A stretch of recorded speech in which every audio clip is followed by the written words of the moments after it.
আপনাকে আমি কি দিয়ে বুঝাই? এই শান্তি পর একটি পর।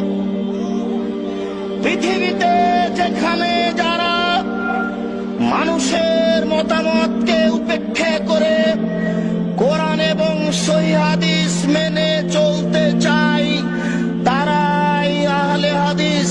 পৃথিবীতে যেখানে যারা মানুষের মতামতকে উপেক্ষা করে কোরআন এবং সহিহ হাদিস মেনে চলতে চায়, তারাই আহলে হাদিস।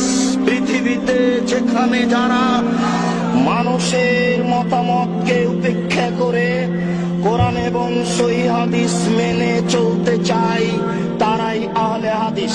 আর একটি কথা মনে রাখবেন, পৃথিবীতে হিন্দু বিদ্বান হোক, ইহুদি খ্রিস্টান বিদ্বান হোক, মুসলমান বিদ্বান হোক, কলমে লিখতে